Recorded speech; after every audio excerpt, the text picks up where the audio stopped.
Sí, ya está grabando. Bueno, bienvenidos amigos del canal. Hoy tenemos una entrevista muy interesante. Alberto Gil Ibáñez nos ha hecho el honor de venir al canal para hablar de lo de siempre, de la leyenda negra, ¿no? Pues parece que es el tema, es el tema recurrente.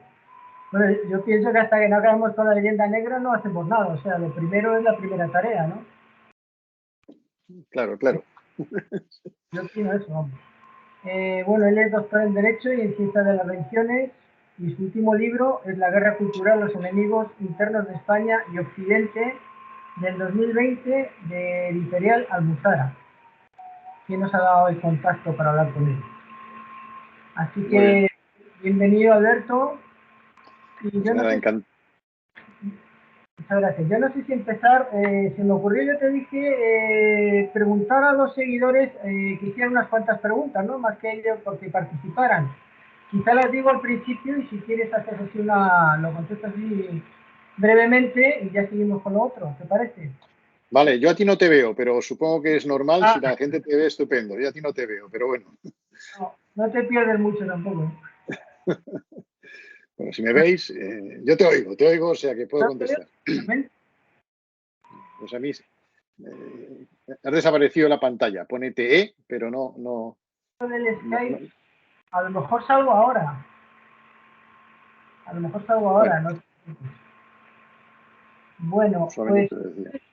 la primera pregunta sería, ¿le parece a usted que Estados Unidos tiene un interés geopolítico en seguir borrando el legado hispano de sus habitantes?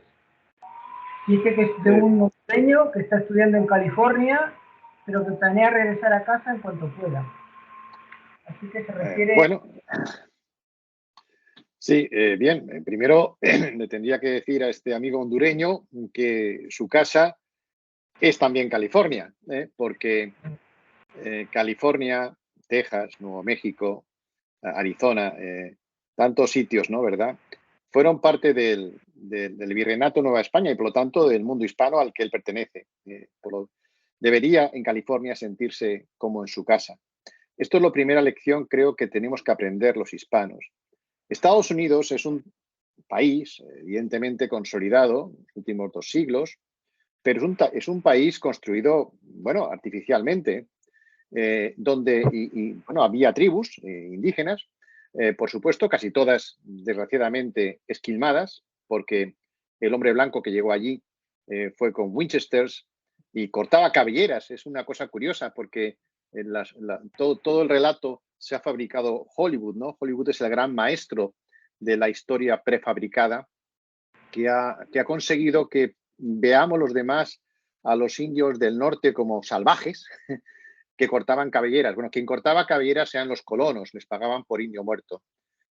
Toda la ideología que hubo allí, ideología protestante, fue tremendamente negativa para los indios.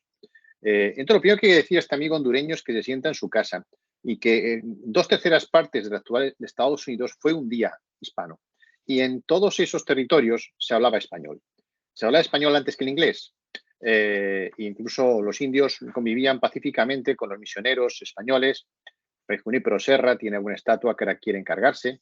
Pero bueno, por poner algunos ejemplos, pues en Arizona el español se habló 149 años antes que el inglés. En California, donde está él, 79 años antes se hablaba español que el inglés. En Florida, 250 años antes. En Luisiana, 40 años antes. En Nuevo México, qué nombre más curioso, ¿verdad? 250 años antes. En Texas, 147 años antes. Entonces, lo que los hispanos que van a Estados Unidos no van a un país extranjero, vuelven a casa. Una casa que les fue arrebatada a los mexicanos en una guerra cruenta, muy cruenta, sobre la que se ha pasado de puntillas y que acabó con el tratado Guadalupe Hidalgo, ¿no? Es primero decirles que vuelven a casa. Segundo, Estados Unidos hoy ya no es un territorio WASP, ¿no? De blancos, anglosajones, protestantes, ya no lo es, aunque quiso serlo, ya no lo es. Y hoy tiene 2 lenguas, la inglesa y la española. porque los africanos, que es el otro tercer gran grupo, los afroamericanos, llamados así, pues abandonaron sus lenguas y sus culturas de origen, ¿no? Pero el hispano sí va con una lengua y con una cultura propia, que es mayoritariamente el catolicismo, que cada vez hay más evangélicos, ¿verdad? En el mundo hispano. ¿Por qué será? Pero bueno, va con una cultura, con una lengua que es la originaria de esos territorios. Lo primero que hay que decir es que se sientan orgullosos de estar en su casa, no son inmigrantes, vuelven a casa. Y así debería ser tratados. Lo que pasa es que, claro, Estados Unidos lleva siendo dominado por élites anglosajonas mucho tiempo y les va a costar asumir esta realidad, claramente, ¿no? ¿Tiene interés geopolítico Estados Unidos en borrar el legado hispano? Una parte sí, sin duda. Una parte de las élites anglosajonas, evidentemente, es que siempre ha sido el enemigo a batir en el mundo hispano y ahora resulta que se le está metiendo en casa. Es muy curioso, la historia tiene estas vueltas de tuerca, casi de justicia poética. Pero lo que está pasando no es una inmigración irregular, lo que está pasando es una vuelta a casa. Yo así la veo. Y claro, el mundo anglosajón está temeroso, es verdad, pero solo parte. Yo creo que nos jugamos el futuro quizás del mundo hispano y quizás del mundo occidental en Estados Unidos. Si los hispanos olvidan su lengua y olvidan su cultura, pues bueno, vale, serán norteamericanos sin duda alguna. Si consiguen que los anglosajones recuerden que ese territorio fue antes, en 2/3 hispano que anglosajón, tendrán una oportunidad de cambiar Estados Unidos y convertirle en el polo, en la capital de la nueva comunidad hispana, que yo considero a Miami. Miami ya hablan de ella como el Nueva York hispano, ¿no? Miami en estos momentos es un territorio enormemente próspero y que tiene gobernador hispano, que tiene un mayor porcentaje de población hispana y está funcionando, sin embargo, muy bien económicamente, ¿no? Lo cual es, bueno, ya se salva del estereotipo de que el hispano es una persona que no sabe trabajar y que no está dada para el emprendimiento o para la economía, ¿no? Bueno, Miami, Florida, en todo caso, está demostrando que es un estado muy próspero y poblado por hispanos.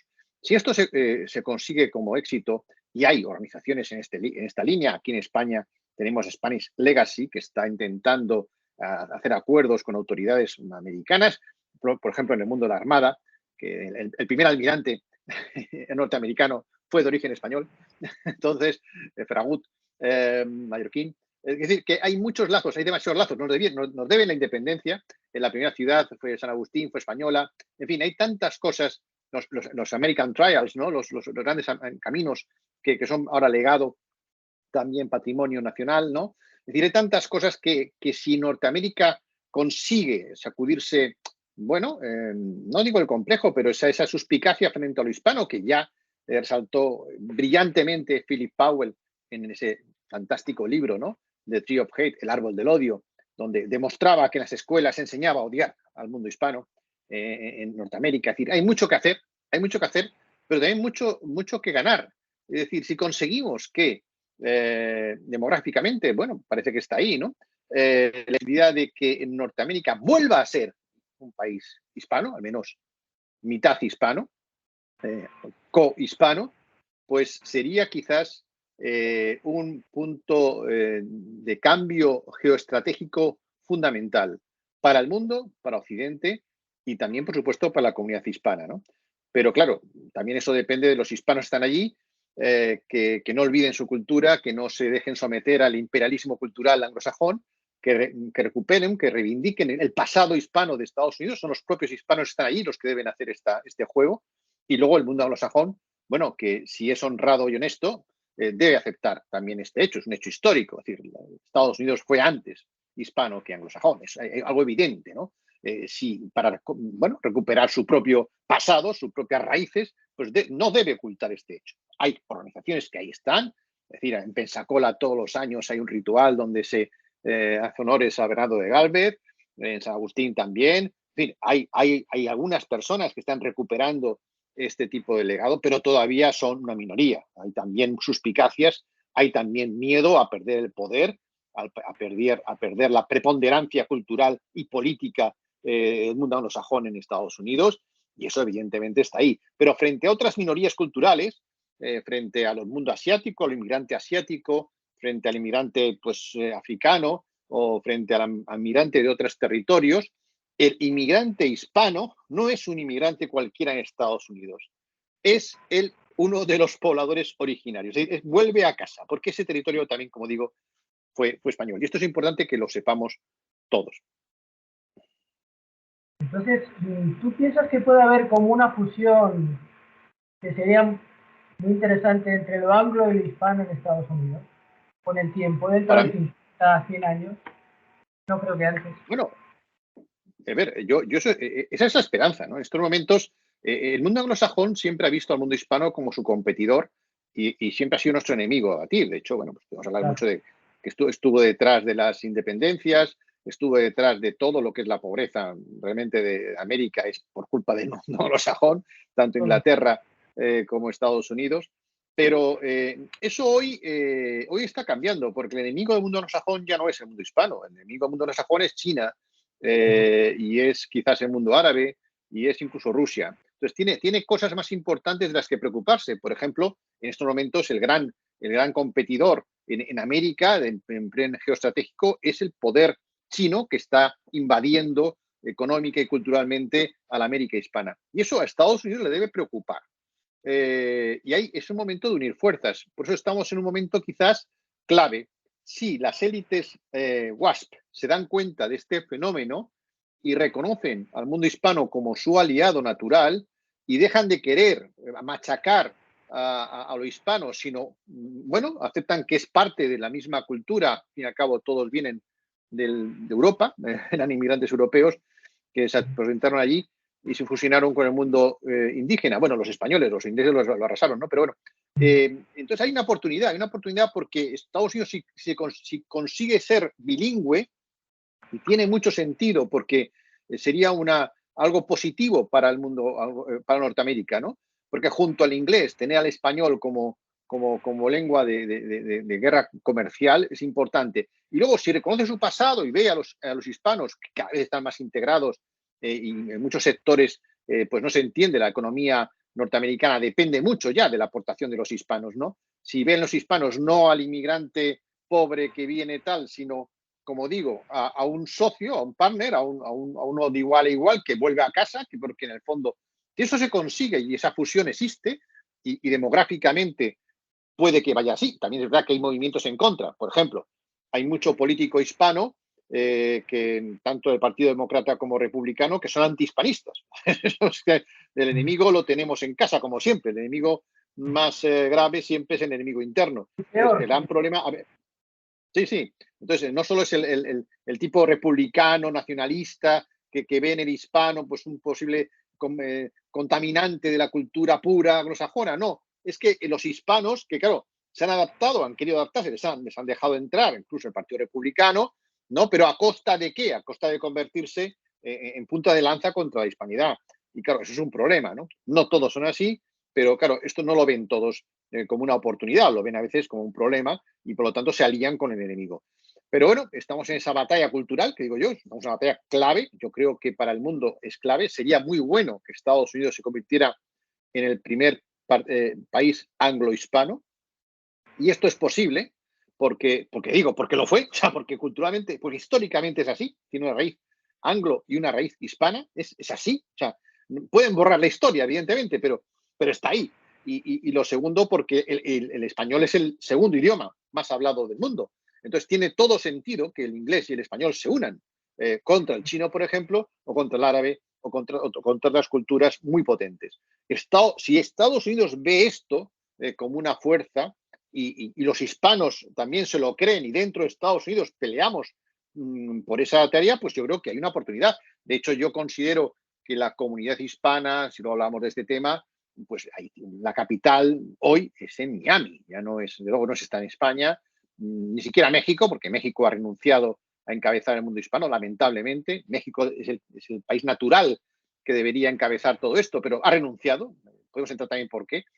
Pero Miami no, Miami sí que está siendo ahora mismo un polo importante, una referencia económica y cultural para todo el mundo hispano y también en Estados Unidos. Y entonces esto es la oportunidad. es la oportunidad. Yo no soy profeta, pero siendo optimista, yo creo que es posible. En este momento, quizás lo que es más probable, la carta a la que yo apostaría más dinero sería esta, a convertir a Estados Unidos en el primer país hispanohablante, de hecho casi ya lo es el segundo después de México, y luego que esto se asumiera con naturalidad a nivel oficial, de tal manera que fuera un país bicultural, anglo-hispano, y esto sería muy importante para Estados Unidos y para el resto de Occidente. Pues van a chirriar las élites, porque yo creo que precisamente esas élites WAPs son las que han causado la preponderancia de China, ¿no? O sea, parece que han migrado a China y son ellos los que quieren destruir Estados Unidos. Bueno, es que aquí, claro, esto ya es un tema más complejo, Es ¿no? complejo, ¿no? No sé si se sale del tema, pero... No, me parece un tema muy interesante, lo que pasa es que igual no sé cuánto tiempo tenemos, pero vamos a hablar de ese tema también. Mira, El que tú quieras. Yo, no bueno, sé, depende de ti. vamos a, yo creo que por lo menos yo hasta las, no sé, una hora podemos estar. Ahora, claro, Una hora, a ver cuánto nos da. Bueno, llevamos 15 minutos. bueno, pues eso, es una hora y cuarto, si puede ser. Esto, a ver, es muy interesante lo que propones, porque efectivamente la pregunta es quién manda en el mundo. Entonces, claro, geoestratégicamente hablando, una respuesta sencilla sería el mundo anglosajón, que ha impuesto su modelo cultural. Y es verdad, y esto ha sido así los últimos dos siglos, por lo menos, ¿no? Antes dominó el mundo hispano, casi sin querer. Pero es verdad que hoy hay élites económicas, hay un modelo económico financiero que quiere borrar. O sea, hay como una parte de esas élites que solo miran a su bolsillo, evidentemente, y que les importa poco si se trata de una cultura u otra. Se trata de que ellos manden, ¿no? ¿Quién son estos? Es difícil de ver. Pero cuando yo hablo, por ejemplo, del surgimiento de la posmodernidad, es muy curioso. Yo en mi libro de la guerra cultural hablo de la posmodernidad, le hablo del virus cultural posmoderno que está explotando Occidente, pero cuando se ven los orígenes de la posmodernidad, a priori podrías decir, hombre, esto surge en el año 68, el movimiento hippie, por lo tanto viene de la izquierda, ¿no? Y es la primera tentación, es un movimiento de la izquierda que bien, pues bueno, trata de, no se sabe bien, en el 68 el Occidente estaba fenomenal, habíamos creado el estado de bienestar, había menos desigualdad que nunca, pero surgen estos movimientos rebeldes, estábamos mejor que nunca, y surgen movimientos rebeldes contra la autoridad, pero solo en las democracias occidentales, porque en ese mismo año, en el 68, en Praga, los rebeldes, ahí sí, se levantaron contra el comunismo, pero fueron arrasados por los tanques soviéticos. Nos recuerda mucho lo que está ocurriendo. Y eso no fue, Y pasó, bueno, Occidente se no movió un criticó. dedo. Occidente no movió un ¿Perdona? dedo. Eso Occidente es, no movió un Occidente, dedo. No eso es. movió, Esto es ese es el primer tema sospechoso y escandaloso, ¿no? Es decir, la claro. izquierda se levanta contra la autoridad en el mundo democrático y no critica el autoritarismo del mundo soviético. Es increíble, ¿no? Entonces, en ese momento, o sea, mueren 100 personas, más de 150 personas, hay 500 tanques soviéticos, 100.000 tropas del Pacto de Varsovia, y esto pasa de puntillas. Pero no solo eso, es que 2 años antes, en el 66, se había iniciado la revolución cultural de Mao, China, ¿no? Los 4 viejos, ¿no? Que había que acabar con las viejas costumbres, la vieja moral, y tal, todo lo viejo. 100 millones de muertos. Tampoco eso movió a los rebeldes occidentales a levantarse contra ese autoritarismo. Es decir, la Segunda Guerra Mundial acaba con los autoritarismos, digamos, occidentales, pero sobrevive uno, que es el comunismo, que sin embargo pasa desapercibido. Esto ya hace sospechar. Pero luego hay otro ítem plus, diríamos, ¿no? Entonces, hasta ahí, bueno, es una cosa rara, pero bueno, los rebeldes de izquierda se levantan en el mundo occidental frente a la autoridad y no en el mundo soviético. Es curioso. Eso lo dan por bueno. Pero luego está Popper. Popper es un sujeto curioso, el padre del liberalismo para muchos, y es un libro de Open Society, pues muy recomendable, pero en el Open Society hace cosas. Popper critica acá a Marx, sí, y a Hegel, pero a quien más critica es a Platón y a la metafísica. Porque en el fondo, Popper lo que quería es acabar con la nación, con la familia y con la religión. Lo mismo que los jóvenes del 68. Es decir, y ahí vemos que hay dos patas en este mundo posmoderno, una de izquierdas y otra liberal. Esto nos viene del mundo actual, luego pasa igual, cuando la crisis de Lehman Brothers y las Torres Gemelas, hay un caos, el modelo, supuestamente Occidente había ganado la guerra cultural cuando cae el muro de Berlín, ¿no? Pensábamos que ya era un mundo feliz, Fukuyama dijo, se acabó la historia, cosas así, ¿no? Bien, no se acaba la historia, que va. vuelve a empezar todo y la nueva receta para resolver los problemas que había ocasionado la crisis económica y la caída y el terrorismo islamista fue la globalización. Y este modelo nuevo es de nuevo con el 68, es decir, te plantan una nueva teoría que busca lo mismo, acabar con las fronteras, con la nación y con la religión. Claro, con la identidad, vamos, con la identidad, ¿no? La gente sin identidad, gente sin identidad. Es que se me ha olvidado poner el micrófono, no sé si ponerlo. Gente que sin identidad. Te oigo un poco mal. Te oyes mal, ¿no? Mal, sí, pero bueno, te he entendido, te he entendido. No, efectivamente, o sea, por eso te digo, es que aquí hay unas élites que efectivamente están más allá de lo que es o sea, que no son norteamericanos realmente. O sea, yo siempre he dicho, ahora, Inglaterra y Estados Unidos han tenido una agenda, al menos hasta hace 30 años, puramente nacionalista, para imponer un modelo cultural en el mundo. Y lo ves claramente. Es decir, siempre ha habido, decía Lord Palmerston, que Inglaterra no tenía enemigos permanentes ni amigos permanentes, pero sí intereses permanentes que ves que todos los gobiernos laboristas y conservadores de toda la historia han mantenido en pie. Y en Estados Unidos igual, o sea, puede haber demócratas o republicanos, pero los intereses norteamericanos son siempre los mismos para imponer un modelo cultural en el mundo, que lo hacen a través de la política, a través de las películas, de la cultura y de la economía. Con sus empresas, Coca-Cola, McDonald's y tal, cambian la cultura de todo el mundo, ¿no? Eso ha sido siempre así un proyecto nacionalista, ¿no? De imponer, de extender un modelo cultural nacional por interés nacional, interés también económico, pero también político, en el mundo, conquistar al mundo culturalmente y políticamente. Eso cambia. Últimamente está cambiando, es verdad. Porque parece ¿Y cuándo crees que empieza a cambiar eso? ¿Cuándo es el momento? Bueno, yo creo que el momento... No lo sé, vamos, no tengo ni idea. No, esto es un tema debatible. Como digo, yo creo que, primero, hay un movimiento ya curioso que es, como hablaba, el movimiento medio 68, cuando mejor estaba Occidente, viene una revolución interna, no externa, interna, bueno, por si provocada por la KGB, seguramente, claro. En aquella época hay un libro de Saunders Stoners, de una profesora inglesa, que dice que en la Guerra Fría el KGB y la CIA gastaban el 60% de su presupuesto en comprar académicos, periodistas, políticos. Entonces, era una guerra cultural. Es probable que fuera una revolución de laboratorio, que digo, creada por la propia Unión Soviética. Pero claro, la Unión Soviética cae. Entonces, cuando cae, pues dice, bueno, pues ya se acabó la historia. Me parece que hay como una necesidad de que siempre haya dos polos opuestos para que el conflicto siga. Cae la Unión Soviética, pero surge enseguida Al-Qaeda. Milagrosamente surge otro polo. Ya nos distrae la atención o un enemigo a batir. Siempre hay un enemigo a batir. Cuando no está, se le crea.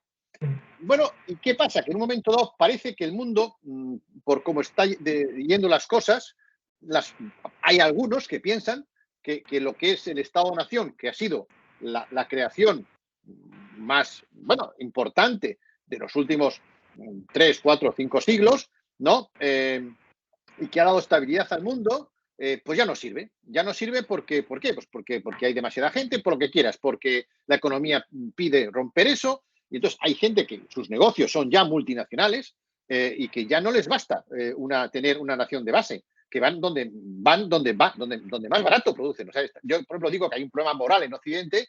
Estamos comprando productos de una dictadura comunista, China, que no respeta los derechos humanos ni los derechos sociales. Son comunistas, pero no respetan los derechos sociales de los trabajadores chinos. Y vamos, nosotros compramos esos productos. ¿Por qué? Propiedad intelectual ni nada. Y encima tienen beneficios fiscales fuera de China. Es que es increíble. Y tú vas a China y tienes que asociarte con el Estado. O sea, es que así compito yo también y levanto un país. Si me dan todas las facilidades. Entonces, claro, yo creo que hay gente que ya puede... No está el milagro, no está el milagro. Es una cosa programada, porque si la Organización Mundial del Comercio les permite hacer todo, que no le permite a nadie, pero China hace lo que le da la gana. Roba, copia, no pasa nada. Que lo haga ese otro país, a ver qué le pasa. Eso es lo llamativo, ¿no?, del tema, que en Occidente, incluso la propia izquierda está callada en estos temas, que tanto defender los derechos sociales aquí, la igualdad, la protección del paro, las pensiones, ¿qué tal? Le da exactamente igual cómo se producen esos. No critica el modelo chino, no está en la agenda. Bueno, hay declaraciones de vez en cuando de un político allí, los derechos humanos no se respetan, pero no pasa de eso de nada, y luego compramos productos fabricados en régimen prácticamente de esclavitud. Claro, eso está sosteniendo un régimen tiránico. ¿Quién lo está sosteniendo? Occidente. ¿Por qué? Porque anteponemos bajos precios a moral. ¿No? Y dumping para cargarse el mercado occidental. Es que es imposible que produzcan tan barato. Es que quieren cargarse, o sea, que la producción se vaya a China y los demás estemos aquí, no sé, mirando, no sé, jugando al ajedrez, porque otra cosa no nos va a quedar, ¿no? Bueno, incluso hay personas que dicen que ya los que mandan, entre ellos, a los grandes financieros, que sus negocios ya son mundiales, ya han apostado a que el modelo europeo va a caer. ¿Por qué? Porque el modelo europeo concentra el 60% del gasto social del mundo, con el 7% de la población. ¿Qué ocurre con esto? Que es un poco atractor de migrantes. Lógicamente, o sea, yo si fuera un inmigrante africano, ¿dónde voy? ¿A un país musulmán, que igual es mi religión, o a un país donde me garantizan la sanidad, la educación pública, el servicio de paro, ayudas a mis hijos? La mitad es corrupción, la mitad es para amiguetes, o sea, en realidad la social habría que ver qué tanto por ciento real, ¿no? Porque todos los chiringuitos que tienen todo, madre mía, otra cosa es que el modelo occidental también haya convertido en un derroche en gastos que no son sociales, ¿no? Es otra cosa. Pero lo que está claro es que hay una desigualdad en estos momentos que nadie dice. Hablamos de la igualdad, pero hay una desigualdad en el mundo clarísima. Europa fundamentalmente soporta el gasto social del mundo. El resto se aprovecha de Europa para vender a bajo precio sus productos sin proteger a sus trabajadores. Claro, Europa, en lugar de decir, oye, no te compro si no garantizas los derechos de tus trabajadores, ¿qué es lo que tenía que hacer? Incluso como soft power, ¿no? No, yo no voy a comprar productos a regímenes totalitarios. Punto 1. 2, no compro productos a países que no paguen bien, tengan derechos sociales, el salario interprofesional, lo mínimo. No voy a comprar productos. No. Hay una bala de medir para la propia Europa, donde cada vez queremos más derechos y evidentemente pues un foco atractor donde todo el mundo quiere venir aquí. La pregunta es si esto se va a poder mantener. Y el resto del mundo que juega a otra cosa. Y las empresas que no tienen moral, bueno, muchas sí, porque yo distingo dos tipos de emprendedores. El emprendedor que crea riqueza, que crea trabajo, etcétera, y el especulador sin escrúpulos que lo único que quiere es más beneficio, ¿no? Y tampoco le interesa mucho las cosas, sino incrementar sus beneficios. Claro, para él que va a buscar países donde no se cumpla la legislación medioambiental, países donde no se cumpla la legislación social, porque va a ser mucho más barato producir. Entonces, para estos grandes financieros es muy interesante que China siga existiendo como está. Lo curioso no es que esta gente apoye a China, que puedes contenderlo. Lo curioso, lo sorprendente es que el ciudadano medio, el votante, los partidos políticos europeos no vean la jugada. Porque esto lo que está haciendo es que estamos favoreciendo a un régimen tirano que produce con mucho menos costes para que ellos venzan en una guerra comercial donde nosotros seremos perdedores, ¿no? Esto, pues digo, es una especie de puzzle complicado, muy complicado. Pues hay parte de las élites económicas que pueden ser norteamericanas o pueden ser otros países, porque no tienen por qué ser norteamericanas, donde lo del Estado-nación ya les sobra también, porque las fronteras es un problema. Para ellos, si quieren hacer negocios transnacionales, yo quiero ir pero claro, ¿me haces tú el pacto de Kioto y tal para que no pueda contaminar? Me voy a China, donde eso no se aplica. Para ellos, claro, el no tener reglas nacionales les permite saltarse o aplicar las reglas según les convenga, evidentemente, les beneficia. Pero hay otras élites que todavía yo creo que quieren que todavía el Estado-Nación o el mapa global de 194 países, creo que somos, ¿no? Pues permanezca estable, ¿no? Un porcentaje con esa gente con la que hay que contar. Los otros están ahí y bueno, y ya digo, a mí la curiosidad, la sorpresa es que el ciudadano medio europeo le parezca normal comprar productos chinos. Me parece una cosa y que como decías tú, la OMC lo permita. Claramente hay un caso de corrupción lógica y clarísima, como en otras organizaciones internacionales, claramente. Claro. Bueno, te voy a preguntar esto luego, pero te lo pregunto ahora. ¿Tú crees que la hispanidad somos una sola nación o somos 20 tantas naciones? Porque yo creo que eso es de las primeras cosas que debemos tener claro, ¿no? Y debe haber un debate sobre eso. O sea, yo no soy partidario de hablar de la patria argentina o de la patria chilena. No sé, ¿qué opinas tú? Bueno, a ver, es muy curioso todo porque incluso en España ahora mismo hay gente que dice que España nunca existió, ¿no? Sí, sí, esto es así, Todo sabes tiene que los hay planes te y el digo mal Imperio otra vez, Romano tampoco existió, ¿no? se me corta un poco la comunicación. Pero bueno, voy por el tema de la nación hispana. Hombre, yo creo que las naciones creadas artificialmente, porque esto hay que decirlo, o sea, todo lo que pasó a principios del siglo XIX fue una puesta en escena donde unos hacían de marionetas, pero quien movía los hilos era Inglaterra y Estados Unidos, que estuvieron primero interesados en romper el imperio español porque era el competidor natural. Y una vez roto este, no se quedaron en eso, sino que debían intentar impedir por todos los medios que la América hispana fuera un competidor. ¿Y cómo hacían, cómo lo consiguieron? Dividiéndola en 20 estados. Esto fue una maniobra propia de servicios secretos motivada por los anglosajones, pero convencieron a la gente. Yo digo que lo natural hubiera sido mantener los virreinatos y las capitanías generales, que daban para 8 estados muy bien y ya está, ¿no? 4 estados, los virreinatos, y otros 4 las capitanías generales, como mucho 8 estados, ¿no? Pero este afán de dividir, divide y te impera, ¿no? Evidentemente, la unión hace la fuerza, divide y vencerás. Esto está todo. Y además, hoy está el movimiento indigenista que quiere todavía dividir más, con lo cual uno ya sospecha, cuando ves algo que no entiendes, siempre la pregunta cui prodest, ¿no? ¿A quién beneficia? ¿A quién beneficia que la América hispana se divida cada vez más? Pues evidentemente no a los hispanoamericanos. Lógicamente. Ahora, un hecho es cierto, pasados 2 siglos, esas repúblicas están consolidadas.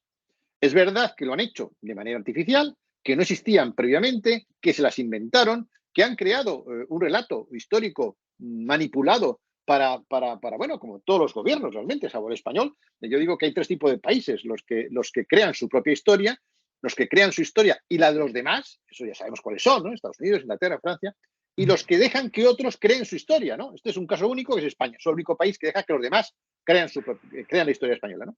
Pero bueno, estas repúblicas se han consolidado. O sea, yo creo que es imposible ahora decir que Argentina ya no existe, o Uruguay no existe, o Colombia no existe. Se han consolidado. Entonces, ¿qué es lo que se puede plantear, yo creo, en términos pragmáticos o prácticos? Bueno, lo que pasa un poco en la Unión Europea, ¿no? Que se ha creado una ciudadanía europea que se superpone a la ciudadanía nacional. Y es un poco también como la ciudadanía romana en su día, aunque bueno, ahí había esclavos y era un régimen mucho más tirano de lo que nos han vendido. Pero bueno, eres crear, y hay habido unos intentos a lo largo de la historia, que aunque cada uno tenga su nacionalidad y la sigamos teniendo, por encima de esa nacionalidad hay una ciudadanía hispana que dé derechos. Luego, el derecho de libre circulación, o sea, un derecho que podríamos tener entre todos los hispanos, es el derecho a libre circulación entre todo el mundo hispano. Como pasa con la Unión Europea, pues esto, claro, es un espacio Schengen que no tenemos, un espacio que sé, ¿no? Un espacio, otra ciudad.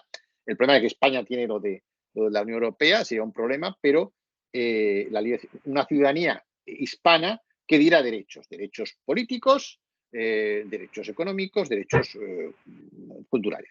Yo eso sí lo veo posible, ¿no? En ese sentido, porque, claro, ahora, al decir ahora a la gente que, oye, que Ecuador pues, fue un invento de las élites criollas, pues mucha gente que si estudia la historia, pues es verdad, pero a la gente, bueno, no hay más que ver los partidos de fútbol, ¿no? Y siempre me sorprende, digo, a ver, en España pitamos al himno, pero bueno, tú vas a un país hispano que son mucho más modernos y que se han creado hace poquísimo y el nacionalismo es tremendo, ¿no? El patriotismo que hay ahí, pitando defendiendo a sus jugadores, ¿no?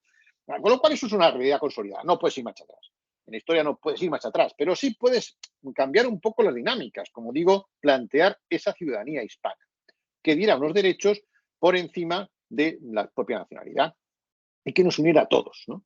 De hecho, hay una iniciativa interesante que está por ahí, pues puede encontrarla en internet, se llama el Parlamento Global Hispano. Es una gente que está intentando crear algo al margen de los gobiernos, porque los gobiernos que hay todos son corruptos, claro, y los partidos políticos que quieren, que van a su interés, y intentar hacer una especie de elecciones alternativas, crear un parlamento alternativo donde, bueno, poder unir a la comunidad hispana, porque, quieras que no, nos conviene Estados Unidos, entre otras cosas porque nuestra lengua es la segunda más importante del mundo, es un factor económico que debemos proteger y si nuestros políticos no lo hacen, habrá que hacerlo la gente, ¿no? Es así. Pero como digo, yo no veo una nación recuperar el imperio español, no parece posible, a empezar porque tampoco, como digo, la capital estaría en España. Es que España también está hecho unos zorros. Estamos sabiendo España la no. madre patria está como está. Y México, que sería el natural, no quiere hacerlo, porque no requiere conocer su pasado hispano, pues digo, solo queda Miami. Pero en todo caso, más que una cosa antigua, volver al atrás, sería ir hacia adelante, pero con otro talante. Y como digo, hay que buscar soluciones imaginativas. Hay gente que está intentando recuperar el Real de A8 como criptomoneda.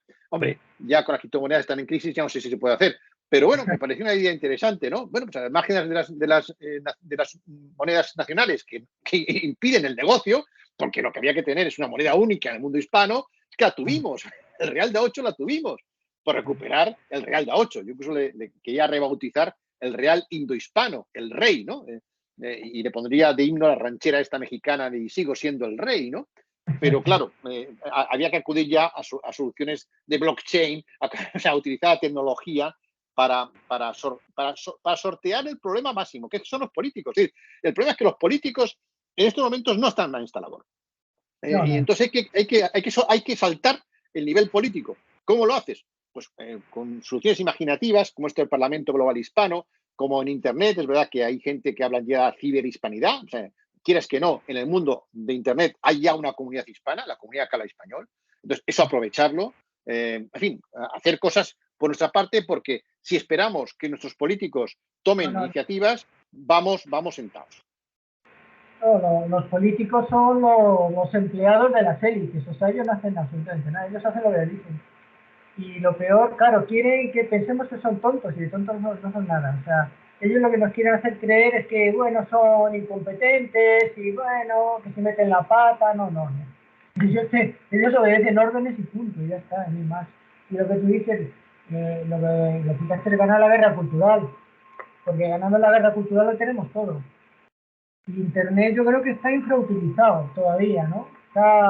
Yo creo que la gente no se da cuenta del potencial que tiene esto. Mira, mismamente YouTube mismo puedes hacer una televisión gratis, te permite 24 horas. En la sección de comunidad del canal puedes hacer un periódico. ¿Cuándo hemos tenido esa facilidad? Gratis. Lo que pasa es que la gente no da el paso. Bueno, yo lo que digo, No da el paso. yo Dime. comparo un poco la situación, la comparo con la guerra de independencia española de los franceses, ¿no? Yo, por ejemplo, cuando empecé con el tema de la leyenda negra, pues me sentía un lobo solitario. O sea, un francotirador, un tío solitario, porque no había nada. Hace 15 años empecé con estos temas y estaba el libro de juderías y poco más. Un poco más. Y yo me consideraba un lobo solitario.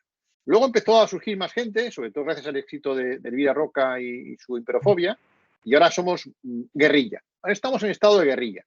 Pero nos falta dar la tercera fase, es la de ejército profesional. O sea, no podremos ganar en Bailén nunca si no estamos organizados. Y yo veo un montón de asociaciones, de hecho yo llevo tiempo intentando que nos coordinemos, porque es que a mí me piden hacerme socio de muchas cosas. Digo, mira, yo no voy a ser socio de ninguna cosa hasta que no estéis coordinados, porque yo no voy a estar en 20 sitios, no puede ser. No hacen Yo veo, nada. yo, Estas hacen asociaciones, no hacen nada.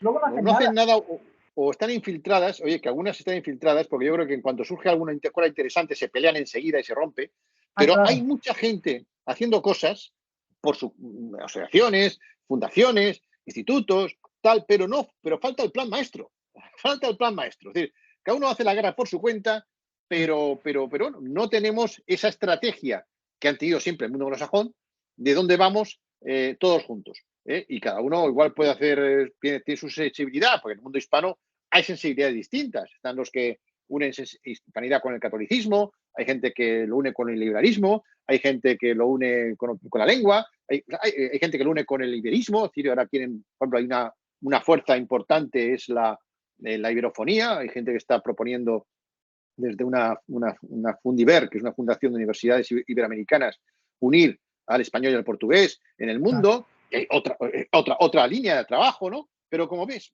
hay muchas líneas, pero no confluyen nunca en un tronco común. Falta el Estado Mayor que piense dónde vamos, a dónde vamos, cómo vamos y qué enemigos tenemos y cómo tenemos que trabajar. Seguimos un poco la técnica del guerrillero español o del Pancho Villa, en fin. No acabamos de hacer las cosas como los anglosajones, ¿no? Hay que aprender de ellos. Yo tengo un amigo inglés, cuando leyó mi libro, me dice, bueno, yo te doy por supuesto que todo lo que dices es cierto, la leyenda negra, ¿no? Pero la pregunta es, ¿y por qué os habéis dejado hacer esto? Es que la gente... Es que La culpa es suena nuestra, en el hasta fondo, ¿no? masoquismo, ¿no? O sea, es una cosa, lo ves desde fuera, es una especie de masoquismo, ¿no? Porque es que, pues es tan fácil combatirlo. Pues yo, por ejemplo, yo no tengo grandes conocimientos de historia ni nada, pero me he metido en esto porque es que es tan fácil de combatir, es que es una cosa tan burda, son unas mentiras tan grandes y tan burdo que es súper fácil, ¿no? No tienes que tener grandes conocimientos para combatirlo, ni mucho menos. Pero la gente no da el paso. Mira, yo tenía una iniciativa, sabes que en la Casa de América, el salón donde dan las conferencias, se llama Simón Bolívar. La casa Simón Bolívar. Nos cuesta la casa, primero estar en un palacio, o sea, imagínate, en un palacio, yo no sé por qué está en un palacio, ¿no? Nos cuesta 1,5 millones de euros al año. Y el salón lo pone Simón Bolívar. Bueno, yo he propuesto mandar un correo a los canales hispanistas, solo 2 me han seguido. 2.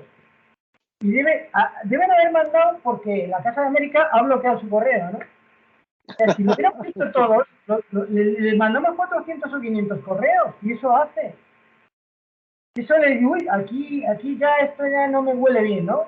Pero si le tienes miedo a la Casa de América, ¿cómo vas a enfrentarte al globalismo y a tantas cosas que tenemos que enfrentarnos nosotros, ¿no? Es un ejemplo de eso, ¿no? No, no, y luego también, como digo, siempre en este mundo está la gente doble. O sea, yo me he encontrado Sí, con muchas personas que se acercan a ti como que están de acuerdo contigo y luego cuando te das cuenta están haciendo un doble juego. Hispanistas que cambian del día a la mañana, que empiezan muy bien. Por ejemplo, voy a citar un nombre, aunque sí, Henry Kamen vino a España, ya. y empezó bien, empezó con una biografía de Felipe II, empezó cuestionando las cifras de asesinato de la Inquisición. Él dio, estudiando las actas que había, la cifra de 3.000 muertos, como mucho, en toda su existencia. Luego se redujo a 1.500. Y a partir de un momento, cuando ya le contrata el CSIC, oye, cambia. Ya no está desatado contra España y la hispanidad. Lo último es, bueno, el otro nos está llamando nacionalistas xenófobos a todos los que hablamos de leyenda negra en el último libro que ha escrito. ¿Por qué este cambio? Bueno, porque realmente, hombre, si uno no puede suponer, puede pensar, históricamente ha ocurrido así, que alguien está detrás. En fin, yo tengo amigos que mueven mucho por el mundo y han recibido ofertas de ciertos servicios para ejercer de dobles agentes. O sea que el mundo anglosajón sigue en esa tarea. O sea, aunque estén los globalistas y tal, ellos siguen también paralelamente a los a dar caña al mundo hispano. Incluso el otro día en Frankfurter Allgemeine, que no tiene nada que ver, pero había un artículo también contra esto. O sea, paralelamente surge Henry Kamen y ya hay 4 o 5 de periódicos que apoyan esa tesis. No es que hablar de leyenda negra es antidiluviano, es que estos son fachas, son... Bueno, ¿por qué? Están haciendo daño, pero te están atacando, lógicamente, te están atacando para hacer daño. Ahí no hay que retrotraerse, hay que seguir. Pero claro, cuando uno está solo, pues te da cosa decir, oye, es que estoy solo. Si te sientes parte de un grupo, si tuviéramos medios, yo se lo he propuesto a muchísima gente, tanto oficial como privada. Hay fundaciones en España y fuera que podían estar interesadas. Tampoco me dices tú, hace falta muchos medios, hace falta a lo mejor 15 becarios que sigan el tema de Gente, Internet en las redes. gente dedicada, ¿no? Más que dinero. Sí, gente dedicada, pero que hay que pagar, claro. Ya, Que ya. vigilen lo que pasa en las redes, Una vigilen lo que se dice, que contesten a todos los artículos, que compras de artículos tal. Y luego, pues evidentemente, hay un sector muy importante que está haciéndose algo, pero muy poco, que es el cine. O sea, en el cine es que todavía hoy estamos viendo películas españolas que hablan de la historia de España con una negritud asombrosa, mientras que Hollywood lleva, más de 100 años exaltando todo lo anglosajón, incluso lo francés, porque en Dunkerque, por ejemplo, hacen una película de 150 millones de dólares, claro, para cambiar una derrota en victoria moral. un Son desastre, genios del pero maestro.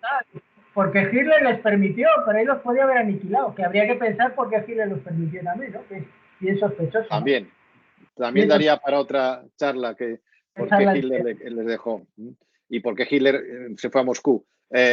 Otra cosa increíble. Pero bueno, En todo caso, una derrota... Hitler también era un agente, ¿eh? Porque, claro, le ofrecía a Alemania lo que quería, pero luego les metió en algo que no podían ganar de ninguna de las maneras, era imposible, vamos. O sea, meterse con 3 imperios... Esa decisión, evidente, ya dices, pues estaba loco, puede ser que estaba loco o alguien le engañó, alguien engañó. Pero en todo caso, Dunkerque efectivamente era una derrota humillante que ellos hábilmente convierten en victoria y la venden a todo el mundo. Claro, es que son maestros. Es que fíjate tú, cuando yo doy una charla en algún colegio, aquí en España esta educación está muy mal y la historia pues ya ni siquiera se enseña, y algunos colegios pues hacen programas extraescolares para completar un poco el tema, ¿no? Y bueno, yo cuando doy una charla sobre estos temas y les pregunto a los chavales de la ESO, de bachillerato, oye, ¿qué referentes españoles tenéis como héroes? Como héroes de ficción o de lo que quieras. Bueno, ahora tenemos a Nadal, pero esto es otra cosa. Te quita la palabra de la boca. Bueno, pues Nadal sí, pero esto es de verdad. No, pero yo digo estos héroes que se meten en tu cabeza de pequeño y te van creando tu propia mentalidad, ¿no? Claro, yo les preguntaba, ¿vosotros a quién conocéis? ¿Cuántos españoles héroes, ¿no? De ficción o reales, pero ya muertos, o bueno, de ficción, conocéis y os han influido en vuestra vida, ¿no? Bueno, ahora podemos explicar a Nadal, pero yo me refiero al tema de la historia, ¿no? O al tema de las películas. Fundamentalmente hablo de películas, hablo de cómics, hablo de videojuegos, hablo de novelas, en fin, este tipo de cosas que te pueden influir de pequeño. Y claro, uno me puede hablar de Super López, además, por cierto, el autor era separatista, pero nada más. Sin embargo, tú tienes a Sherlock Holmes, ¿no? El detective más brillante de la historia. 007, James Bond, el espía mejor del mundo. El rey Arturo, anda que me han dado el rey Arturo y caballero de la mesa redonda.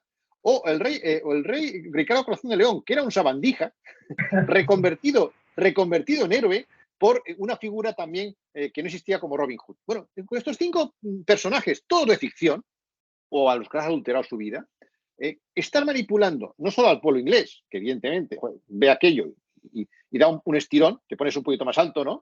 Tu PIB surge 2 décimas, se va de arriba, sino que nos lo venden a todos. O sea, todos estamos hablando de James Bond, la última James Bond. Pero si James Bond no existió, Ian Fleming dejó de escribir. ¿Por qué seguimos siendo fans y seguidores de un tipo que nos está metiendo un modelo cultural sin que tú te des cuenta?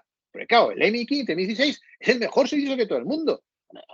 Cuéntame otra historia, ¿no? Pero, es decir, que te está metiendo sin que tú lo veas. Sherlock Holmes está todavía todos los días en 1000 otra serie y otra película y otra cosa. Pero bueno, ¿por qué es inglés? ¿Por qué es inglés? Nosotros no hacemos lo mismo. Es más, sospechosamente, el mundo del cine, al menos aquí, es el enemigo principal de hacer ese tipo de cosas, ¿no? De hacer grandes películas de batallas, grandes películas de héroes. Anda que no tenemos cosas para hacer, ¿no? Podemos llenar las carteleras de todo el mundo con historias reales, ahora que hay una crisis de creatividad, porque las películas no hacen más que hacer remakes y remakes y remakes. No hay que inventar nada, simplemente ver las biografías. Es increíble. Te iba a preguntar, tenía una pregunta,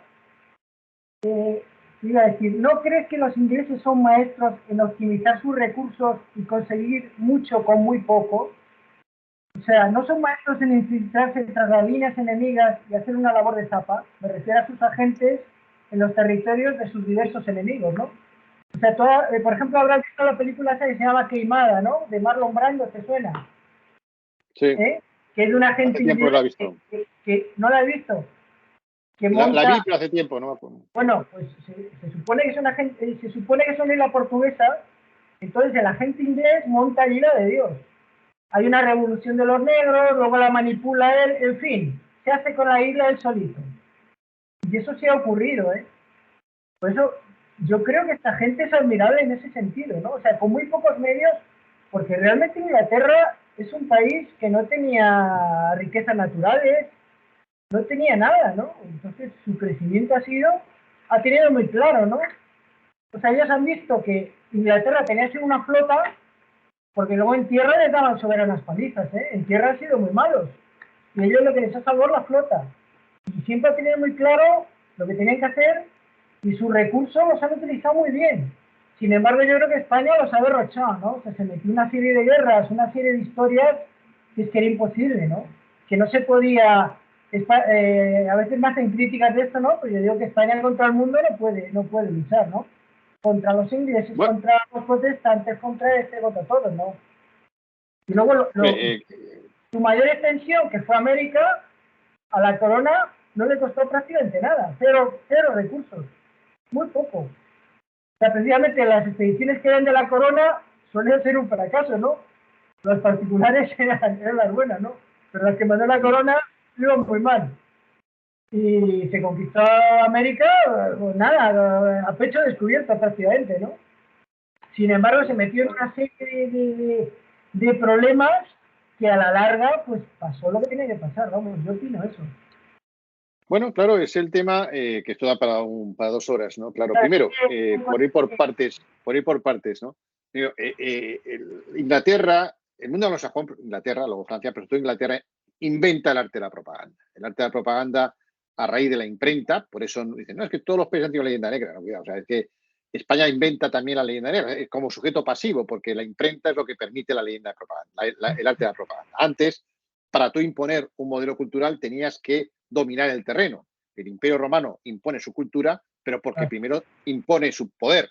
A partir de la imprenta, los ingleses se dan cuenta que no podían contra España en el mundo normal de las batallas y que tenían que ir a lo que llamamos hoy guerra híbrida, a la guerra subversiva, a la guerra clandestina.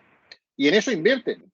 Y lo hacen muy bien. Primero, con la piratería. O sea, nos hemos olvidado, pero los creadores de la piratería internacional son los británicos, donde no cumplían la norma de la guerra, nunca las han cumplido realmente, hasta muy recientemente. Ahora, supuestamente es un país que cumple la norma internacional, pero no lo ha sido. Incluso en Trafalgar no nos declaró la guerra, atacó por sorpresa. Es decir, han sido piratas toda la vida, ¿no? Y luego han aprovechado sus armas, como no podían vencer, primero con el tema, con la guerra del honor, que en España sí creía, pues iban por detrás. Bueno, como pone el nombre de América, es muy interesante. Yo narro sobre todo mi primer libro, también el segundo, que fue una novela de espías, para quitarle a España el derecho a nombrar al continente que había descubierto. Una novela de espías. Claro, ellos se dan. Una obsesión inglesa siempre ha sido, aparte de infiltrarse en los gobiernos, en todos los gobiernos, pero fundamentalmente en español. Es decir, la historia de España no se entiende si no ves cosas raras que son ministros infiltrados, ministros a costa del inglés. Lo ves en muchos casos, por ejemplo, cómo fracasó el submarino Peral, es también otra obra de espías. O sea, los ingleses compraron al ministro de Marina. Cómo se cargan la Armada, porque los ingleses consiguieron echar a Florida Blanca y poner a otro ministro más favorable para que la Armada nunca fuera exitosa, porque sabían que sin la Armada España no perdería la batalla tecnológica, y cuando está a punto de recuperarla con Peral, se cargan el submarino de Peral. Es así, infiltrándose en los gobiernos. Pero además, ellos siempre están con el lenguaje. Es decir, hay una obsesión, llevan siglos haciéndolo, ¿no? De meter las palabras que a ellos les interesan. Ellos nombran las cosas. Es importante para ellos nombrar las cosas. América lo pusieron los anglosajones. Bueno, Westmuller, pero a través de los anglosajones. El paso de Drake, o sea, nombran accidentes geográficos, nombran las cosas. Es importante el lenguaje para ellos. Hoy también. En eso están. España, sin embargo, ¿qué pasa? Que ha sido tremendamente ingenua. Yo digo que el vicio del mundo hispano, yo digo, no es la envidia, como muchas se dice, sino la ingenuidad. Hemos sido ingenuos porque seguimos pensando que si somos buenos, nos van a querer. Si somos simpáticos, nos van a hacer negocios con nosotros. Si somos tal, el mundo no funciona así.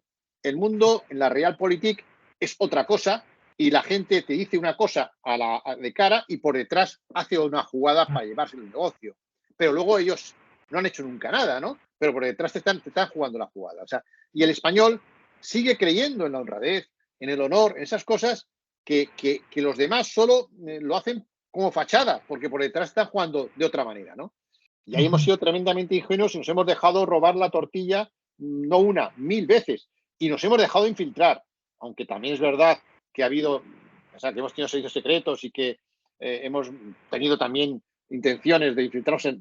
No hemos sido totalmente tontos, porque con Felipe II empiezan los servicios secretos, pero lo cierto es que el inglés ha sido mucho más hábil y no ha tenido reparos, porque el mundo, y esto en el mundo cultural, lo que es el protestante, que va de puritano, pero detrás hace lo que quiere, pero total, se salva por la gracia, por la fe, puede hacer lo que quiere en la vida. O sea, es que el modelo claro, cultural también cambia con el protestantismo, que cambia la moral.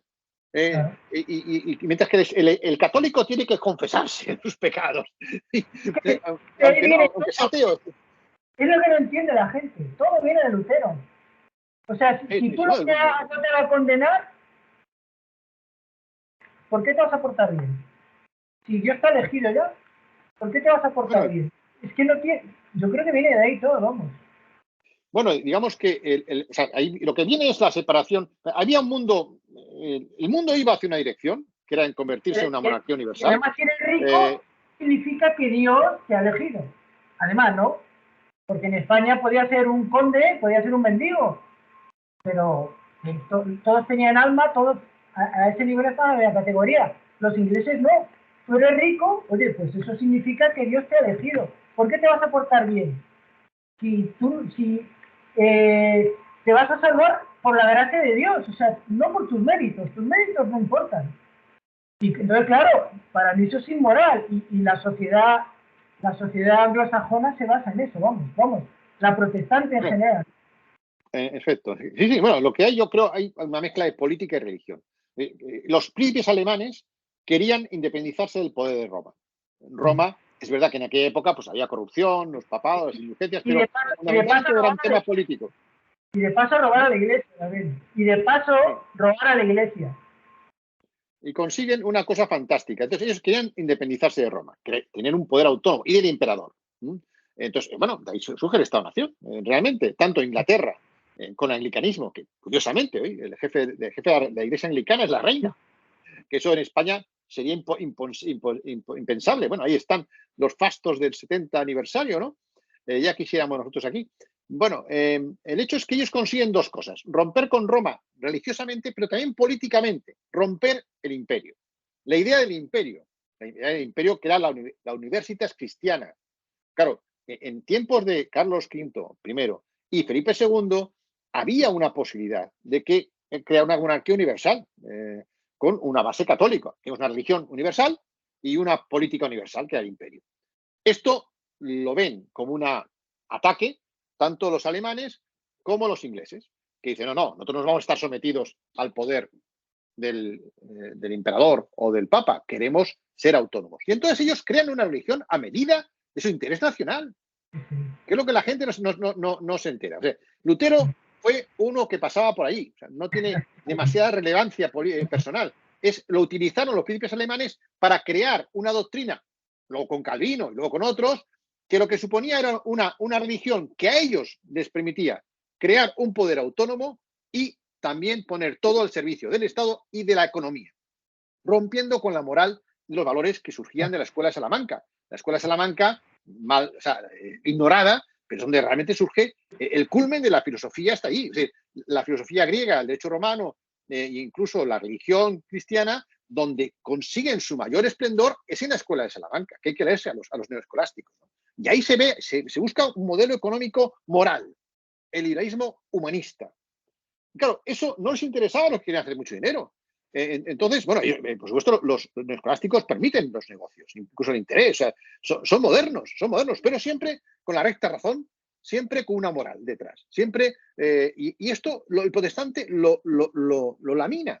Y entonces permite una política distinta, separada de Roma, separada de cualquier control internacional, curiosamente. Entonces la ONU era el Papa. Y el emperador y el Papa es la ONU. Pues, o sea, hacer lo contrario que quiere hacer ahora. Ahora quieren someter todo al poder internacional, pues ya lo dominan ellos, ¿no? Antes, como no lo dominaban ellos, Claro. querían crear Estados-naciones. Querían crear Estados-naciones para librarse del poder internacional. Y ahora que dominan el poder internacional, quieren cargarse el Estado-nación. O sea, se cierra el círculo, Pero la doble moral es característica del protestantismo. Es lo que te iba a decir antes. Es que ellos, Claro, dime. Ellos no. nos atacaban con libelos, ¿no? O sea, llenaron Europa de libelos antiespañoles. Y nosotros les atacábamos con tratados filosóficos. La diferencia es que ellos iban a la plebe, Claro. panfletos, volanderas, poca letra y mucha imagen, que la gente pudiera ver y tal. Y nosotros respondíamos con tratados filosóficos tratando de convencer a sus élites. Oye, pero seguimos igual, ¿eh? O sea, ahora, por ejemplo, el tema de la Gran Armada. montamos un congreso y tal, convencemos a los académicos británicos de que han estado mintiendo 2 siglos y tal, o más, ¿no? En las escuelas. Les importa un bledo, ellos siguen en las escuelas mintiendo descaradamente a todos los chavales y nosotros no hacemos nada. O sea, vamos a los académicos, es una gran, vamos a las élites, ¿no? Pero no al pueblo llano. O sea, no al imaginario colectivo, que es lo que realmente al final cuenta. ¿Y cómo consigues eso? Con la televisión, con el cine, con los grandes medios y tal. Que eso no lo estamos controlando nosotros de ninguna manera. Y es más, yo creo que en España los grandes medios están controlados desde fuera, ¿no? O sea, porque a veces parece que tenemos enemigo en casa. Pero efectivamente, ya entonces nos equivocamos, era desigual la batalla y seguimos sin haber aprendido cómo se hace el arte de propaganda. No lo sabemos hacer o no lo queremos hacer. Y cuando alguien lo hace, lo machacamos o lo machacan y le dejamos que lo machaquen. Ahora ha surgido este documental de Lope Linares sobre la primera globalización. Vamos a ver, va a haber una segunda sobre la Escuela de Salamanca. Vamos a ver, pero son iniciativas muy modestas. Tú no puedes comparar eso con los 150 millones de dólares que se gasta Hollywood cada vez que hace una película pues sobre Elizabeth, por ejemplo, o sobre los The Crown o los Kingsor, en fin, hacen series impresionantes con millones de dólares para convencer a la gente de que aquello es fantástico, ¿no? Nosotros hacemos unas solo Borbones y les ponemos a parir. Es que no hay, es una desigualdad tremenda. Esto sí que es una desigualdad. pero no está en la agenda, hablar de estas cosas, no está en la agenda. Bueno, menos mal, yo digo que menos mal que ahora por lo menos se habla, porque durante mucho tiempo estas cosas no se hablaban. Yo siempre digo, a mí la leyenda negra no me la enseñó nadie, ¿no? Yo la aprendí por mí mismo. No, yo de estos temas, hombre, yo sabía que era una exageración y tal, pero realmente estos temas hará unos 8 años, así que estoy profundizando, ¿eh? Antes no tenía argumento ninguno, ¿no? Pero vamos a exponérselo, sí que está todo ahí, como está todo escrito, nosotros lo escribíamos todo. Es como el tema este de la quema de brujas. Claro, si no hacían acta, no hacían nada, pero nosotros sí hacíamos, ¿no? Simplemente hay que ir y leerlo, nada más. Y siempre ha sido lo mismo. Claro, siempre han sido hábiles en no dejar huella. No dejar huella. Nosotros claro. No. Todo está en el archivo de Indias, todo está registrado. Todo claro, viene un hispanista, que no hay francistas ni anglicistas, solo hay hispanistas. Qué curiosidad también esta, ¿no? Tú vete como español a Londres o a París a decirles que vas a enseñar su historia. Bueno, pues claro, pero aquí viene cualquier hispanista, ve 4 legajos, 4 documentos y tal, y ya te monta un libro, joder, contra España, claro, si quiere. Claro, tú vas a documentar la quema de brujas y no hay nada. Porque no dejan documentos. Esto es como lo que ha pasado ahora con el CNI español. Es que es sorprendente, ¿no? El CNI, pues, es que ha investigado 4 separatistas. Hoy tienes ahí las actas del juez autorizándoles escuchas. No, a ver, vete tú a cualquier servicio secreto del mundo, a ver si te piden a un juez que les autorice las escuchas. España es el único país, digamos, somos extraordinariamente ingenuos. Vamos a rizar el rizo siempre con complejo de que no somos suficientemente democráticos. En Estados Unidos solamente hay 16 servicios secretos. La CIA es la punta de lanza. Hay 16 servicios secretos. La mayoría no responde ante nadie. Claro, pero así mantienen el país como está. Lo mantienen porque juegan en las alcantarillas, como decía Felipe González. Lo reconocí en un momento dado, que la democracia había que defenderla a veces en las alcantarillas. No sé a qué se refería entonces, pero bueno, quiero decir que esto es así, ¿no? Es que hay una guerra de que somos muy democráticos, pero bueno, la democracia es débil. O sea, luego necesitas defenderla por otras vías. Para que la gente viva bien, tiene que haber gente que dedique a otro tipo de guerras. Y la guerra de propaganda es una de esas partes. El orgullo nacional es punto del PIB. Yo lo digo cuando la gente dice, es que tú tal eres un facha. No, yo soy pragmático. He nacido en España. He nacido en Dinamarca, pues sería danés. He nacido en España. Me interesa que me vaya bien mi país. Porque he nacido en España. Es que sería tonto si tirase piedras contra mi tejado. A mí me interesa que vaya bien mi país. Como cuando es uno de un equipo de fútbol, ¿no? No vas a decir, pues oye, yo quiero que mi equipo de fútbol vaya mal, ¿no? Si es el equipo de fútbol, querrás que vaya bien, ¿no? Y para eso, ¿qué hace falta? Un relato vencedor. Un relato vencedor. No vas a estar amargando de toda la vida con las derrotas. Vas a recordar las victorias. Es que es real. O sea, tú miras, por ejemplo, Napoleón, el papel que tiene en Francia. O sea, Napoleón, un hombre que fue un desastre, que desangró Europa, que Oye, pues, madre mía, ¿cómo las miran? Claro, otro elemento de cómo se construye un Estado. O sea, un Estado no es un árbol, no es un hecho natural. Es algo que hay que construir y luego mantener. ¿Cómo? Con el relato histórico. Entonces, ¿qué hace un Estado para crearse su relato? Crea héroes. Si no los tiene, se los inventa. Los creo, claro. Pero es que nosotros los tenemos. Nosotros los tenemos reales y El mismo, los hundimos. mira, tenemos ¿Eh? a Peral. Peral, ¿me escuchas? Tenemos a Sí, Peral sí, que sí. era de un nivel altísimo, ¿eh? Un nivel altísimo. ¿Eh?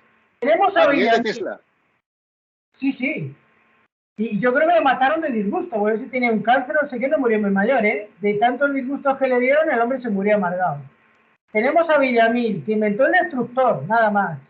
Tenemos a Bustamante, que inventó un torpedo y unas minas y no sé qué. Y eso es en el siglo XIX, que éramos unos ignorantes, que estábamos atrasados y que éramos la cola de Europa. ¿Eh? Y de eso ni se habla, ni se dice, ni nada. O sea, si el submarino Peral lo hubieran hecho, Estados Unidos no se hubiera atrevido a atacar España. Es que le hubieran vendido a la flota entera. Y era baratísimo hacer un submarino. Muy, muy barato Eh, era. Es el Tesla olvidado, o sea, como me pasó con Tesla, ¿no? Peral está al nivel de Tesla, no solo en el submarino, hizo inventos extraordinarios. De hecho, el submarino funcionaba porque tenía tecnología superior al resto. Se cuenta que los británicos copiaron los planos, o sea, los copiaron, porque nos dejó el ministro copiarlos y no los entendían. No los entendían, no pudieron replicar el submarino. Entonces le hicieron una oferta a Peral para que fuera allí. Bueno, pues olvidado. De la cierva, olvidado. Es decir, olvidado. Ellos ¿qué hacen? Todo lo contrario. Ellos no tienen héroes y se los inventan. Como dices tú, Claro. Napoleón, redecoran su vida. Napoleón era un genocida.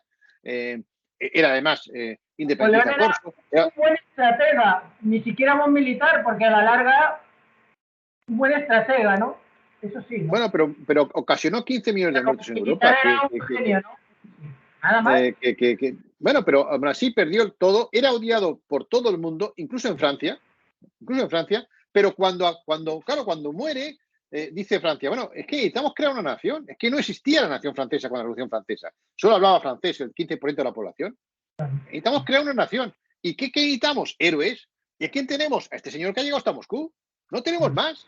Pues ahora, a coger a Stendhal y hacerle 5 biografías súper loatorias. A Stendhal le pagaron para hacer una biografía hay otros más, hacen 5 o 6 tíos conocidos para hacer biografías de Napoleón, oculta lo malo, pone lo bueno y los tontolabas de los españoles lo compran. Es lo más sorprendente. Es que aquí no se trata de que los franceses, pues, oye, honren a sus héroes, me parece bien, aunque sea mintiendo, me parece bien. Lo extraordinario es que los españoles adoremos a Napoleón. Esto es lo extraordinario. Esto es lo extraordinario.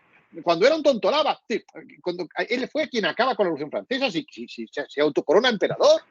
Pero aquí el hispanobobo, que es el que yo hablo, yo digo que hay dos tipos de personas. El hispanófobo, que bueno, yo, nothing personal, just business, ¿no? Como dicen los ingleses, oye, pues tenemos enemigos, no, pues normal, no quieren que, bien, vale, de acuerdo, hasta ahí bien, pero el hispanobobo, o sea, el español que lanza piedras contra su propio tejado, creyendo que no le van a dar. Oye, y esto pasa igual aquí en España que en América, porque cuando en América critican a España, se critican a sí mismos, porque a ver, ¿quién hizo esa obra que, por cierto, fue maravillosa, 3 siglos de esplendor, de América virreinal?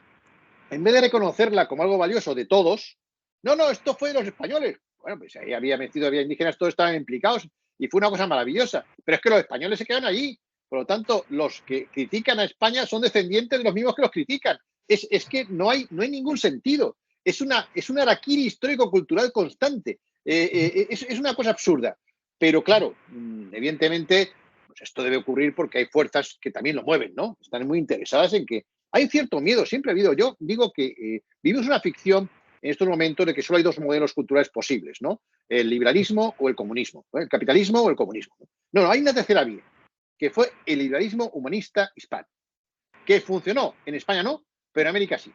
En América funcionó. ¿Y de qué manera? O sea, Nueva España era el territorio probablemente más rico del mundo a finales del siglo XVIII. El más rico del mundo, comercialmente, económicamente, con paz interior, con fronteras aseguradas, hasta que, pues vienen los norteamericanos y se los comen. Pero era el país más rico del mundo. y en pocos años acaba siendo un país destruido, prácticamente paria, que pierde toda la renta, que se convierte en un país casi de vías de desarrollo. Hombre, ¿cómo puede ser eso? ¿Cómo? A nadie le sorprende todo esto. Es que no le sorprende a nadie. No, no les sorprende. Le sacan de los próceres y luego hay hispanistas que defienden a San Martín y de Iturbide, ¿eh? Yo lo llamo de medio pelo, ¿no?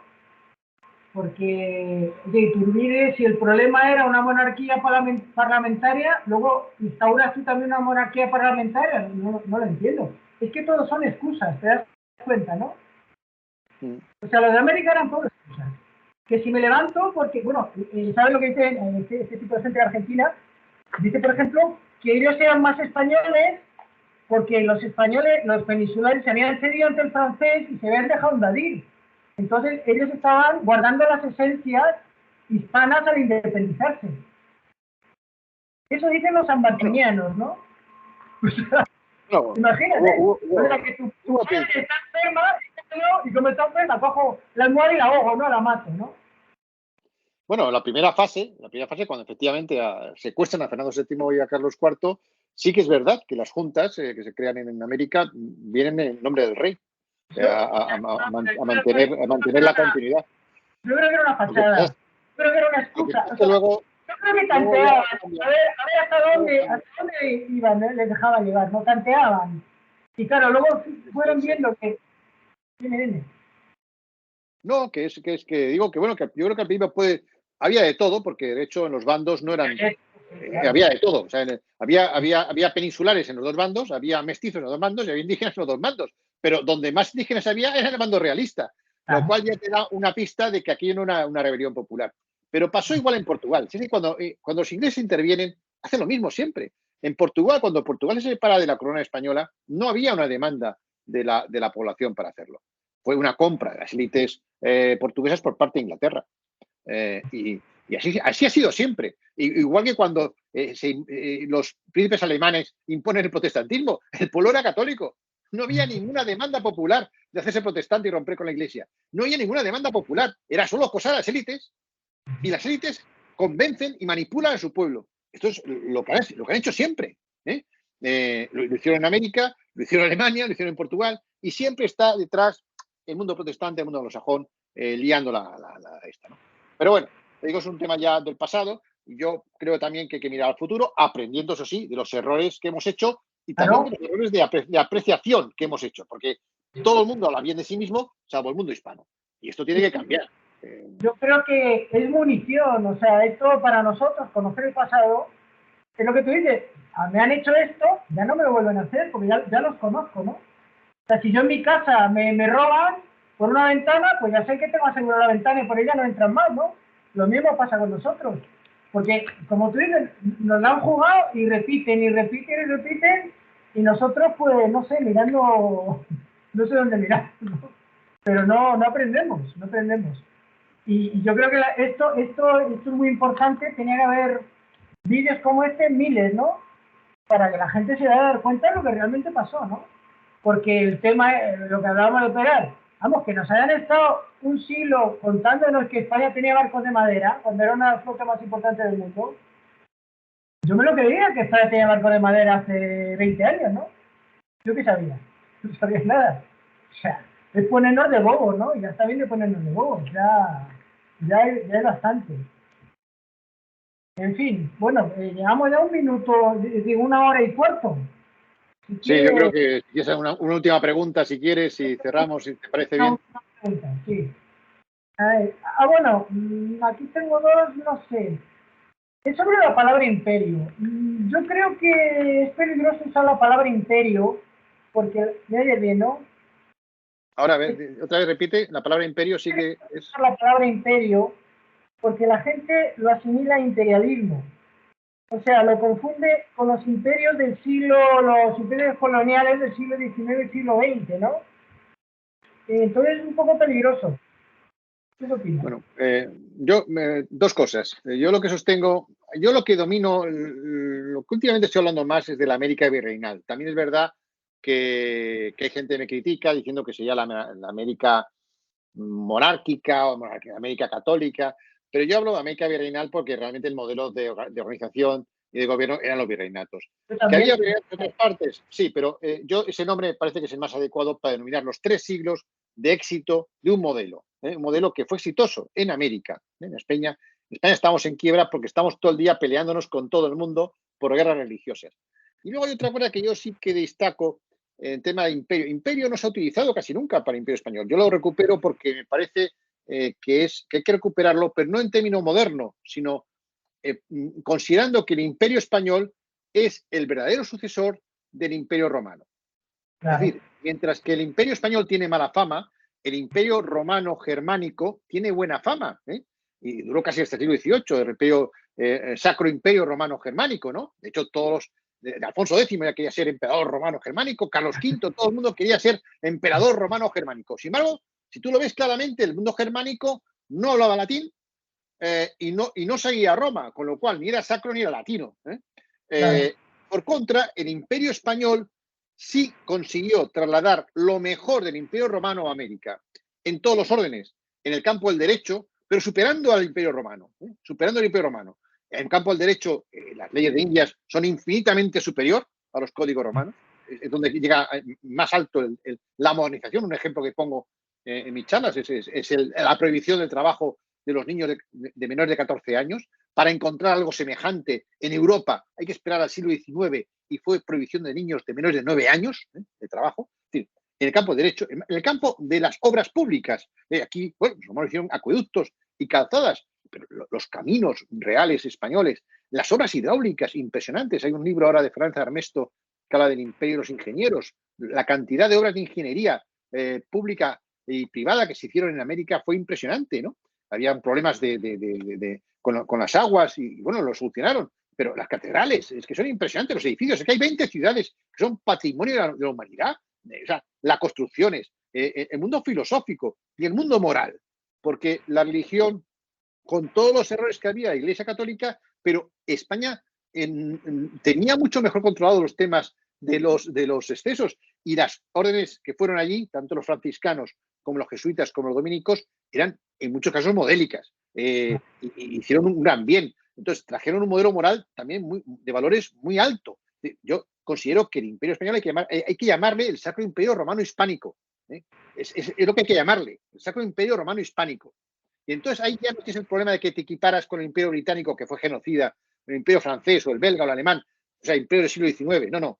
El nuestro es un imperio, el primer imperio moderno que hace la continuidad del imperio romano. El imperio romano continúa en América, y gracias a los españoles. Y yo creo que si así lo planteas, pues bueno, yo creo que es también una lucha cultural del cambio de dominación, es muy importante, y reivindicar esto, ¿no? Que el Sacro Imperio Romano Germánico fue una filfa y que realmente el sucesor del Imperio Romano fue el Sacro Imperio Romano Hispánico. Y eso es la América. Nosotros éramos los continuadores, ¿no?, del imperio, porque Italia estaba fragmentada y luego Francia, yo creo que le ha hecho mucho daño el que era medio protestante, ¿no? O sea, Francia tenía unos problemas, no sé si tuvo 8 guerras civiles en el siglo XVI, me parece. O sea, sí, no, todos los países estaban en guerras civiles salvo España. España empieza a guerras civiles en el 19, pero hasta el 19 no teníamos guerra civil nosotros. Tampoco en América, que prácticamente había paz interna, porque estaban todo el día guerreando los corsarios y tal. Que era envidiable, como tantas otras cosas, ¿no? Sí, en Francia se llama el galicanismo, que ponían el interés de Francia por encima del de Roma, ¿no? España fue el único país fiel a Roma hasta el final y puso los intereses de Roma por encima de los intereses de la nación. Por eso, otros problemas que tuvo España fue eso, ¿no? Que no fuimos nunca egoístas. Nunca velamos por el interés egoísta de la nación española, sino fuimos éramos el brazo armado de la fe. Lo que fuimos a hacer a América es evangelizar en nombre de Roma. Y de hecho el Papa mandaba mucho sobre todo lo que hacíamos allí. Y lo que fuimos es con soldados, muy pocos, porque también eran muy pocos los soldados que fueron casi más misioneros que soldados. Luego encomenderos, etcétera, ¿no? Pero es decir, fue una conquista de religiosa, fundamentalmente, porque lo hacíamos en nombre de Roma. Y eso lo que quiere decir es que realmente fue un imperio romano. Fue un imperio que era el sucesor de la idea de Roma allí. y bueno, lo que pasa es que el mundo anglosajón ha sido tan hábil que cambió las palabras y cambió todo y ha denigrado siempre al imperio. Incluso, fíjate, los reyes españoles no se consideran nunca emperadores de América. Eran emperadores, en caso de Carlos V y tal, del Sacro Imperio Romano Germánico, pero no emperadores de América. Hombre, por favor, si el territorio mayor es ese. Es que, pero nunca se consideran emperadores.